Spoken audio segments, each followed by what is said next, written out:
اعوذ باللہ من الشیطان الرجیم بسم اللہ الرحمن الرحیم لیلۃ القدر خیر من الف شہر الصلاۃ والسلام علیک یا رسول اللہ وعلی آلک واصحابک یا حبیب اللہ۔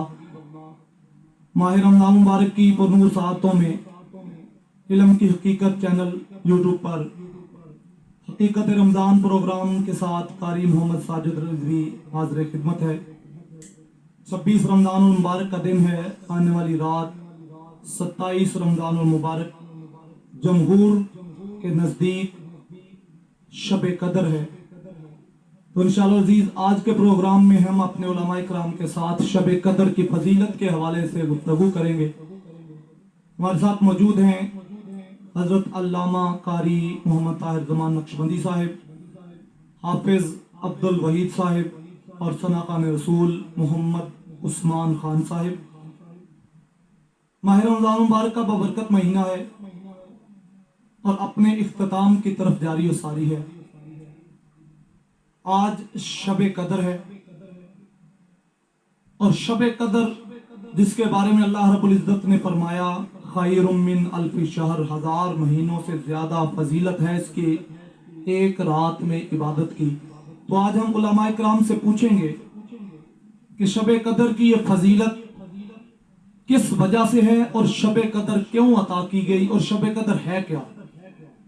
اسی موضوع پر ہماری گفتگو ہوگی۔ پہلے نعت رسول مقبول صلی اللہ تعالیٰ علیہ وسلم سنتے ہیں، اس کے بعد علماء کرام سے گفتگو کا سلسلہ جاری کریں گے۔ حال دل کس کو سنائیں، حال دل کس کو سنائیں، آپ کے ہوتے ہوئے حال دل کس کو سنائیں، آپ کے ہوتے ہوئے حال دل کس کو سنائے، آپ کے ہوتے ہوئے کیوں کسی کے در پہ جائیں، آپ کے ہوتے ہوئے میں گدائے مصطفیٰ ہوں، یہ میری پہچان ہے، میں گدائے مصطفیٰ ہوں، یہ میری پہچان ہے، غم مجھے کیوں کر ستائے، آپ کے ہوتے ہوئے حال دل کس کو سنائے، آپ کے ہوتے ہوئے اپنا جینا اپنا مرنا اب اسی چوکھٹ پہ ہے، اپنا جینا اپنا مرنا اب اسی چوکھٹ پہ ہے، ہم کہاں سرکار جائیں، ہم کہاں سرکار جائیں، آپ کے ہوتے ہوئے حال دل کس کو سنائے، آپ کے ہوتے ہوئے۔ ماشاءاللہ بہت شکریہ محمد عثمان خان صاحب، آپ نے بہت خوبصورت انداز میں ہدیہ عنایت پیش کیا۔ گفتگو کا آغاز کرتے ہیں حافظ عبد الوحید صاحب سے۔ شب قدر کیا ہے؟ قرآن مجید فرقان حمید کے اندر اللہ رب العزت نے پوری ایک سورہ مبارکہ نازل فرمائی ہے، تو آپ ہمیں اسی سورہ مبارکہ کی روشنی میں یہ ارشاد فرمائیں کہ شب قدر کیا ہے، اس کی کیا فضیلت ہے۔ نحمده ونصلي على رسوله الكريم، أما بعد فأعوذ بالله من الشيطان الرجيم، بسم الله الرحمن الرحيم، الصلاة والسلام عليك يا سيدي يا رسول الله وعلى آلك وأصحابك يا خاتم النبيين۔ قال الله تبارك وتعالى في القرآن المجيد والفرقان الحميد، إنا أنزلناه في ليلة القدر، صدق الله العظيم وصدق رسوله النبي الكريم۔ سب سے پہلے میں مشکور ہوں علم کی حقیقت چینل کے منتظمین کا اور رمضان اور حقیقت رمضان کی پوری ٹیم کا میں مشکور ہوں کہ جنہوں نے مجھے یہ شرف بخشا کہ میں اپنی گفتگو کر سکوں اس حوالے سے۔ تو آپ نے جو سوال ارشاد فرمایا ہے کہ لیلۃ القدر ہے کیا اور اس کی فضیلت کیا ہے، میں نے آپ کے سامنے سورہ مبارکہ کی آیت شریف پڑھنے کا شرف حاصل کیا ہے۔ اللہ تعالیٰ جس میں فرماتے ہیں اِنَّا أَنزَلْنَاهُ فِي لَيْلَةِ الْقَدْرِ، بے شک ہم نے قرآن کریم کو لیلۃ القدر میں نازل فرمایا۔ سب سے پہلی چیز کہ لیلۃ القدر ہے کیا؟ لیلۃ القدر کے بارے میں مفسرین کرام کچھ اس طرح سے لکھتے ہیں کہ اس کے معنی قدر کی رات، فضیلت کی رات ہیں، اور اس رات کے اندر جو عمل کیا جاتا ہے وہ اللہ تعالی کے ہاں ضرور بالضرور قبول کیا جاتا ہے، جو نیک عمل کیا جاتا ہے، پر اس میں یہ ہے کہ خصوص بالخصوص وہ اللہ کے لیے ہو، ریاکاری اس میں شامل نہ ہو تو پھر ہی وہ عمل مقبول ہوتا ہے۔ اور اس کو لیلۃ القدر اس لیے بھی کہتے ہیں کہ کیونکہ اللہ تعالیٰ اس رات میں پورے سال کے احکامات منتخب فرماتے ہیں اور ملائکہ کو ان کے اذکار اور خدمات جو انہوں نے پورے سال میں انجام دی ہوتی ہیں ان پر ان کو مامور کیا جاتا ہے۔ مفسرین کرام کے نزدیک لیلۃ القدر رمضان کے اخیر عشرہ کی طاق راتوں میں جو راتیں ہیں ان میں ہوتی ہے۔ علماء کرام کے نزدیک، متعدد علماء کرام کے نزدیک لیلۃ القدر رمضان شریف کی 27ویں رات میں ہے، اور امام اعظم سے بھی یہی مروی ہے کہ لیلۃ القدر رمضان کریم کی 27ویں رات ہے۔ نبی کریم صلی اللہ علیہ وآلہ وسلم کا ارشاد ہے، بخاری و مسلم شریف کی حدیث میں ہے، جس کا مفہوم کچھ اس طرح سے ہے کہ جو شخص اس رات میں عبادت کرے اللہ کی رضا کے لیے، نہ کسی دکھلاوے کے لیے، تو اس کی وہ عبادت قبول کی جاتی ہے اور اس کے پچھلے تمام گناہ معاف کیے جاتے ہیں۔ اب میں آتا ہوں آیت مبارکہ کی طرف، اِنَّا أَنزَلْنَاهُ فِي لَيْلَةِ الْقَدْرِ، کہ ہم نے قرآن کریم کو لیلۃ القدر میں نازل فرمایا ہے۔ سوال اس طرح پیدا ہوتا ہے کہ نازل فرمایا تو اللہ تعالیٰ نے کس طرح قرآن کریم کو لیلۃ القدر میں نازل فرمایا؟ متعدد روایات میں ہے کہ اللہ تعالیٰ نے قرآن کریم کو، پورا قرآن کریم لوح محفوظ سے پہلے آسمان پر نازل فرمایا، جس کو آسمان دنیا بولتے ہیں، اور اس کے بعد رفتہ رفتہ قرآن پاک نبی کریم صلی اللہ علیہ وآلہ وسلم پر نازل ہوتا رہا، اور اس کی تکمیل رمضان مبارک میں ہو گئی۔ اب لیلۃ القدر کی فضیلت کی طرف میں آتا ہوں۔ اللہ تعالیٰ نے قرآن کریم میں ارشاد فرمایا، بلکہ اسی صورت میں ارشاد فرمایا ہے کہ لیلۃ القدر خیر من الف شہر، کہ لیلۃ القدر 1000 مہینوں سے بہتر رات ہے۔ ایک رات یہ 1000 مہینوں سے بہتر ہے۔ نبی کریم صلی اللہ علیہ وآلہ وسلم ایک مرتبہ صحابہ کرام سے ارشاد فرما رہے تھے کہ بنی اسرائیل کا ایک شخص تھا، اور وہ شخص رات بھر عبادت میں مشغول رہتا تھا اور دن بھر روزہ رکھ کے جہاد فی سبیل اللہ کرتا تھا، اور اس نے یہ عمل 1000 ماہ تک کیا، 1000 ماہ تک۔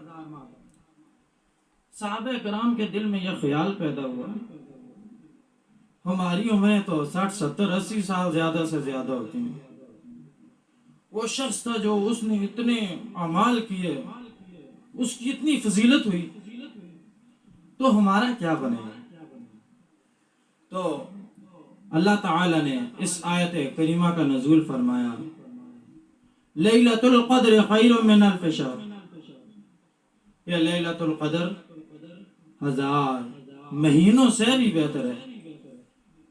امت محمدیہ پر اللہ تعالیٰ کا یہ خصوصی انعام و اکرام ہے کہ اللہ تعالیٰ نے ہمیں یہ رات عنایت فرمائی ہے۔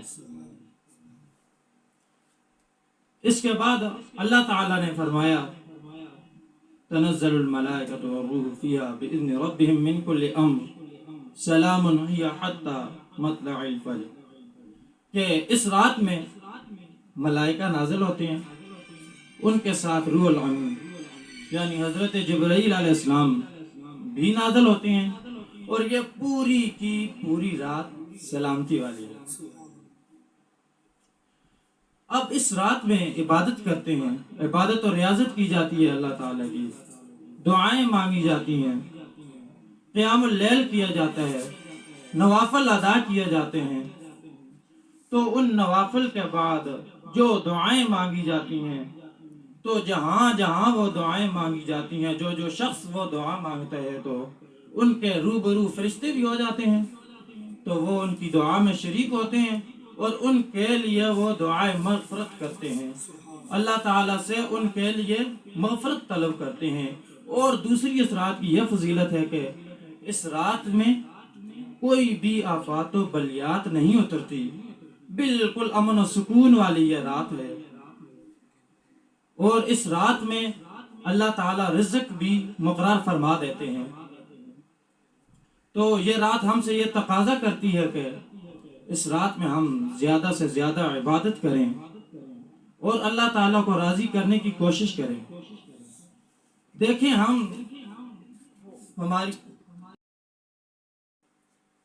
دیکھیں اگر اللہ تعالیٰ نے ہمیں ایک خصوصی رات عنایت فرما دی ہے، سال کے اندر ایک بار ہی چونکہ یہ رات ہے، دیکھیں ہم دنیا کے پیکجوں کے پیچھے اتنا بھاگتے ہیں، اتنا اس کے پیچھے دن بھر پورا، دیکھیں کہتے ہیں کوئی رمضان پیکج آ گیا، وہ دوسرا تیسرا پیکج آ گیا، کوئی روپے ملنے والا ہے، فلاں فنڈ ملنے والا ہے، اس کے پیچھے ہم اتنا بھاگتے ہیں، دنیا کے پیچھے اتنا بھاگتے ہیں، دن بھر پورا اس کے پیچھے بیٹھنا پڑ جائے ہم اس کے پیچھے بیٹھتے ہیں۔ یہ ہماری کتنی بڑی غفلت ہوتی ہے۔ رمضان کریم میں اللہ تعالیٰ بے شک شیاطین کو قید فرما لیتے ہیں، لیکن ہمارا جو نفس ہے، نفس ہمارا یہ ایک بہت بڑا دشمن ہے، نفس ہمارا شیطان کے بعد ہمیں یہ دنیاوی ضروریات کی طرف ابھارتا ہے، لیکن ہم اس میں یہ بھول جاتے ہیں کہ اللہ کی بارگاہ میں سرخرو ہونے کے لیے ہمیں عبادات اور ریاضات بھی کرنی ہے۔ کتنے گناہ سرزد ہو جاتے ہیں ہمیں اس دنیا میں، اللہ تعالیٰ ہمیں یہ ایک موقع دے دیتا ہے، تو کون سی اتنی مشکل بات ہے رمضان کے اخیر اشرا میں یہ صرف تاک راتیں جو آتی ہیں، ان میں بیٹھ کے ہم اپنی مغفرت کروا لیں، تو اس میں ہماری ہی بھلائی ہے۔ تو اللہ تعالیٰ عمل کی توفیق عطا فرمائے، وما علینا الا البلاغ۔ آخر میں تمام سامعین سے یہ التماس کروں گا کہ علم کی حقیقت جو چینل ہے اس کو سبسکرائب کریں، فیس بک پر پیج ہے قاری زمان نقشبندی کے، تو اس پیج کو بھی لائک کریں اور ہماری ویڈیوز کو زیادہ سے زیادہ شیئر کریں، تاکہ جو اسلامی معلومات ہیں یہ آپ تک بھی پہنچ سکیں اور آپ کے پیاروں تک بھی پہنچ سکیں۔ شکریہ۔ حافظ عبدالحمید صاحب آپ نے قرآن مجید فرقان حمید کی روشنی میں شب قدر کی فضیلت و اہمیت کو بیان فرمایا۔ قاری طاہر نقشبندی صاحب ہمارے ساتھ موجود ہیں، ان سے بھی ہم شب قدر کی فضیلت کے حوالے سے ہی گفتگو کریں گے کہ شب قدر کیوں عطا کی گئی، شب قدر ہے کیا، اس میں ہمارے لیے کیا ہے اور ہمیں اس کی تلاش کے لیے کیا کرنا چاہیے۔ تو قاری صاحب اسی حوالے سے قرآن و حدیث کی روشنی میں گفتگو ارشاد فرمائیں کہ شب قدر کیا ہے۔ الحمدللہ رب العالمین، الصلاة والسلام علی خاتم الانبیاء والمرسلین، اما بعد فاعوذ باللہ من الشیطان الرجیم، بسم اللہ الرحمن الرحیم، بل هو قرآن مجید فی لوح محفوظ، الصلاة والسلام علیکہ یا رسول اللہ، وسلم علیکہ وعلا آلکہ واصحابکہ یا رحمت للعالمین۔ حقیقت رمضان کی پوری ٹیم مبارکباد کی مستحق ہے کہ ماشاءاللہ بڑا اچھا ایک سلسلہ چل رہا ہے اور دین کی اشاعت دنیا کے ہر کونے تک جا رہی ہے۔ علم کی حقیقت چینل کے تمام ٹیم اور فیس بک کی ٹیم مبارکباد کی مستحق ہے کہ ماشاءاللہ جس طرح سے دین کی اشاعت کر رہے ہیں، اللہ انہیں دنیا اور آخرت میں اپنے محبوب کا صدقہ دین اور آخرت کی بلائیں عطا فرمائے۔ سامعین محتشم، بڑا خوبصورت موضوع آج قاری صاحب نے ماشاءاللہ چھیڑا ہے۔ اللہ کریم نے قرآن کریم کے اندر ارشاد فرمایا، بل ہوا قرآن مجید فی لوح محفوظ، فرمایا ہم نے آپ کو ایک خاص کتاب دی ہے جس کو ہم نے لوح محفوظ پر رکھا ہے۔ یہ جو لیلۃ القدر کی رات ہے، اس کی وضاحت، بندوں کی زندگیاں ختم ہو سکتی ہیں لیکن اس کی وضاحت نہیں ہو سکتی۔ لیل کا معنی رات ہے اور قدر کا معنی ہے کہ جس کی قیمت جانی جائے۔ لیلۃ القدر سے مراد کہ وہ رات جس کی قیمت جاننے کی ضرورت ہے۔ یہ عشرہ جو چل رہا ہے رمضان المبارک کے مہینے کا آخری عشرہ، مفسرین اور محققین فرماتے ہیں کہ لیلۃ القدر کو اس عشرے میں تلاش کرنا چاہیے، لیکن چونکہ جمہور کا اس پر اتفاق ہے کہ جناب والا یہ جو 27ویں رات ہے، اکثریت میں اسی رات کو زیادہ فضیلت حاصل ہے، تو اس وجہ سے اس رات کو فوقیت ہے، ورنہ لیلۃ القدر تلاش کرنے کا حکم ہے۔ لیل کا معنی رات اور قدر کا معنی قیمت کی جانے والی رات، تو الغرض اگر دیکھا جائے تو ہر رات قدر کرنے والی ہے۔ اگر بندہ چاہے کہ اس کی قدر ہو جائے تو وہ ان راتوں کی قدر کرے تو اللہ کی کہ ہاں اس بندے کی قدر ضرور ہوگی۔ یہ دن بھی بڑے قیمتی ہیں، یہ راتیں بھی بڑی قیمتی ہیں، اور اللہ کا کرم ہے کہ ان دن اور ان راتوں میں اللہ کی ذات نے ہمیں سانسوں کی توفیق بخشی ہے۔ ان دن اور ان راتوں کی نسبت ایسے ہی ہے جیسے رب اور اس کے رسول کی ہے۔ ادھر رب ہے، ادھر رسول ہے، اور درمیان میں ہم گناہگار ہیں۔ جب بھی گناہ رب کا ہوتا ہے، دروازے محبوب کے پر جاتے ہیں تو اللہ ہمیں معاف فرما دیتا ہے۔ ایسی ہی نسبت ان دن اور ان راتوں کی ہے۔ آئے تھوڑا سا قرآن کا تعارف کرواتے ہیں، قرآن سے پوچھتے ہیں کہ قرآن تو ہے کون، تیرا تعارف کیا ہے، تو آیا کہاں سے ہے، تجھے بھیجا کس نے ہے، تو آیا کس کے پاس ہے، اور تو آیا ہے تو تیرے آنے کا مقصد کیا ہے، اور تجھے لے کر کون آیا ہے۔ جب بھی ہم کسی چیز کا تذکرہ چھیڑتے ہیں تو سب سے پہلے اس کی وضاحت اللہ کے قرآن سے لیتے ہیں، پھر محبوب کے فرمان سے لیتے ہیں، پھر صحابہ کے اقوال سے لیتے ہیں، پھر تابعین تبع تابعین، پھر اولیاء اعظام، پھر جا کے جناب ہم اپنے علماء اکرام سے لیتے ہیں، پھر ہم ان کتب سے حاصل کرتے ہیں دین کو۔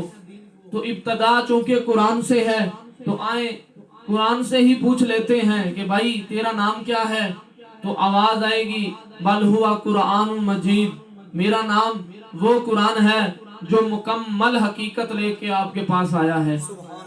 تو پوچھا جائے گا کہ بھائی تو آیا کہاں سے ہے؟ تو آواز آئے گی میں وہاں سے آیا ہوں جسے لوح محفوظ کہتے ہیں، جسے لوح محفوظ کہتے ہیں۔ تجھے لے کر کون آیا ہے؟ تو کہے گا کہ مجھے جبریل لے کر آیا ہے۔ کہاں لے کے آیا ہے؟ محبوب کے سینے پہ لے کے آیا ہے۔ تو آنے کا مقصد کیا ہے؟ تو قرآن کہے گا کہ میں آیا ہوں ان کے لیے جو بیمار ہیں شفا بن کر، ان کے لیے جو گناہگار ہیں بخشش بن کر، ان کے لیے جو گمراہ ہیں ہدایت بن کر۔ تو قرآن تو آیا کس شہر میں ہے؟ تو فرمایا میں اس شہر میں آیا ہوں جسے بلد الامین کا لقب اللہ نے عطا فرمایا ہے۔ میں شہر مکہ میں آیا ہوں۔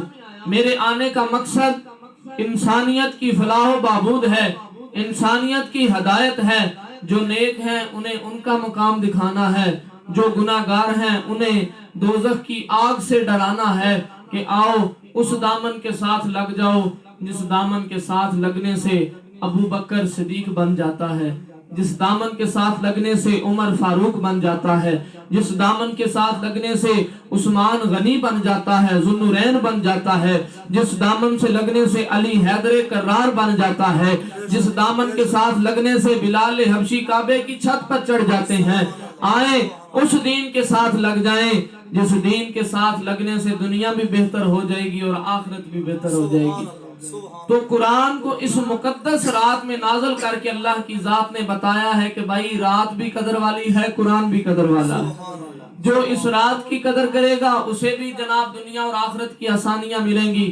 جو قرآن کے ساتھ نسبت، دیکھیں کیسی نسبت ہے کہ اگر بندہ قرآن کو پڑھے تو قاری قرآن بن جاتا ہے، اگر یاد کرے تو حافظ قرآن بن جاتا ہے، اگر تعلیم دے تو معلم بن جاتا ہے، اگر تعلیم لے تو متعلم بن جاتا ہے، اگر ترجمہ کرے تو مترجم بن جاتا ہے، اگر تفسیر کرے تو مفسر بن جاتا ہے۔ یہ قرآن کی شان ہی ایسی ہے کہ جس نسبت کے ساتھ بھی آپ لگ جائیں گے دنیا اور آخرت دونوں رنگی جائیں گے۔ سبحان اللہ۔ اور یہ وہ قرآن ہے کہ جس قرآن پر عمل کرنے والا ولی بن جاتا ہے۔ بے شک بے شک۔ جو قرآن کے ساتھ لگے کوئی ولی بنا، کوئی علی بنا، کوئی جناب داتا علی حجویری بنا، کوئی شاہ جیلانی بنا، کوئی جناب غوث جلی بنا، کوئی جناب والا محدث علی پوری بنا، کوئی حضرت میر علی شاہ گیلانی بنا۔ یہ قرآن کی نسبت ہے۔ جس نے قرآن کو اپنے سینے میں جمایا، جس نے لیلۃ القدر کی قدر کر کے دکھائی، اسے اللہ کی ذات نے دنیا میں بھی مرتبے عطا فرمائے ہیں اور آخرت میں تو مرتبے ہی شانے اور نرالے ہوں گے۔ اعلیٰ حضرت فاضل بریلوی رحمۃ اللہ تعالیٰ علیہ فرماتے ہیں کہ بروز حشر وہ شفاعت کریں گے چن چن کر، کیونکہ ہر غلام کا چہرہ حضور جانتے ہیں۔ اور قبلہ بابا جی فرماتے تھے کہ یہ تو حشر کا ہوگا معلوم کہ جیتا کون اور ہارا کون۔ ہم سوئے حشر چلیں گے شاہ ابرار کے ساتھ اور قافلہ ہوگا رواں قافلہ سالار کے ساتھ۔ یہ تو طیبہ کی محبت کا اثر ہے، ورنہ کون روتا ہے لپٹ کر در و دیوار کے ساتھ۔ تو یہ رات بڑی رونے والی رات ہے، اپنے گناہوں سے معافی مانگنے والی رات ہے۔ نبی علیہ الصلوۃ والسلام نے فرمایا اس رات اللہ اپنی شان کے مطابق یہ جو آسمان نظر آتا ہے اس آسمان پر تشریف لاتا ہے اور آواز لگاتا ہے۔ یہ جو آیت مبارکہ ہے نا، یہ سورہ مبارکہ جناب والا انا انزلناہ فی لیلۃ القدر، اس کی جناب ترجمے کے ساتھ اس کی تشریح پڑھے تو یہ اس حدیث پاک کا مفہوم آپ کو سمجھ آ جائے گا کہ اللہ کی ذات فرماتی ہے فرشتوں کا نزول ہوتا ہے۔ تو جب فرشتوں کا نزول زمین پر ہوتا ہے تو رب اپنی شان کے مطابق پہلے آسمان پر تشریف فرما ہوتا ہے اور آوازیں آتی ہیں فجر تک، رات سے لے کر فجر تک کہ کوئی ہے جو اللہ سے اپنے گناہوں کی معافی مانگ لے، کوئی ہے جو اپنے گناہوں کو نیکیوں میں بدل لے، کوئی ہے جو اپنی جناب نامہ اعمال میں نیکیوں کے انبار لگوا لے۔ تو یہ بڑی قیمتی رات ہے، اس رات کی قدر کرنی چاہیے۔ رات کو قیام، رکوع، سجود اور تشہد کرنا چاہیے، تسبیحات کرنی چاہیے، نوافل پڑھنے چاہیے اور گڑ گڑا کے اپنے رب کی بارگاہ میں یہ دعا اور التجا کرنی چاہیے کہ مالک میرے پچھلے گناہوں کی معافی عطا فرما۔ کیا پتہ آنے والے سال ہمیں یہ رات نصیب ہو کہ نہ ہو، لیکن ابھی ہمارے پاس موقع ہے تو ہمیں اس موقع سے فائدہ اٹھانا چاہیے، لیلۃ القدر کی تلاش کرنی چاہیے اور یہ جو رات آ رہی ہے اس رات کی قدر کرتے ہوئے اس رات کو اپنی رات قیام، رکوع اور سجود میں گزارنی چاہیے۔ قدر اسی کو کہتے ہیں، اگر بندہ قدر کرے تو ہر رات ہی قدر والی ہے۔ پاؤں کے ناخن سے لے کر سر کے بالوں تک اللہ کے اتنے احسان ہیں ہم پر کہ اگر ہم ہر سانس کے ساتھ بھی اس کا شکر ادا کریں تو شکر ادا نہیں کر سکتے۔ تو ہمیں اپنی ہر سانس کی قدر کرنی چاہیے، ہر رات کی قدر کرنی چاہیے، ہر دن کی قدر کرنی چاہیے۔ اگر ہم قدر کریں گے تو ہر رات لیلۃ القدر ہے، اگر ہم قدر کریں گے تو ہر دن قدر والا ہے، ہر لمحہ قدر والا ہے۔ اور رب کو تو ویسے ہی وہ بندہ بڑا محبوب ہے۔ حضرت موسیٰ کلیم اللہ علیہ السلام نے فرمایا کہ اے پیارے باری تعالیٰ، ذرا یہ تو بتاؤ کہ جناب والا وہ کون سا بندہ ہے جو آپ کو سب سے زیادہ محبوب ہے؟ تو اللہ کی ذات نے فرمایا پیارے موسیٰ، مجھے سب سے عزیز وہ بندہ ہے جس کی آنکھ میں آنسو میرے خوف کی وجہ سے آتا ہے، سب سے محبوب بندہ ہے۔ تو یہ گھڑیاں بڑی قیمتی ہیں، ان کو ضائع نہیں کرنا۔ اللہ کی پاک ذات اور کی بلند بارگاہ میں یہی التجا اور دعا ہے کہ اللہ ہماری اس حاضری کو قبول فرمائے۔ انداز بیاں اگرچہ بہت شوق نہیں میرا، پر شاید کہ تیرے دل میں اتر جائے میری بات۔ اللہ حاضری قبول فرمائے۔ بہت شکریہ قاری طاہر زمان نقشبندی صاحب۔ اسی کے ساتھ ہمارا آج کا پروگرام اپنے اختتام کو پہنچا۔ تمام علماء اکرام کا بہت مشکور ہوں کہ آپ نے ہمارے پروگرام کا حصہ بن کر دین اسلام کی اشاعت میں اپنا حصہ ڈالا۔ قاری طاہر زمان نقشبندی صاحب، حافظ عبدالوحید صاحب اور محمد عثمان خان صاحب، بہت بہت شکریہ آپ کا۔ انشاءاللہ عزیز کل نئے پروگرام کے ساتھ، نئے مہمانوں کے ساتھ آپ کی خدمت میں حاضر ہوں گے۔ تب تک کے لیے اپنے میزبان قاری محمد ساجد رضوی کو اجازت دیجیے۔ ہمارے یوٹیوب چینل علم کی حقیقت کو سبسکرائب کریں، ہمارے فیس بک پیج قاری طاہر زمان کو فالو کریں تاکہ روزانہ کی بنیاد پر ہمارے پروگرام کی ریکارڈنگ آپ تک پہنچ سکے۔ السلام علیکم ورحمۃ اللہ وبرکاتہ۔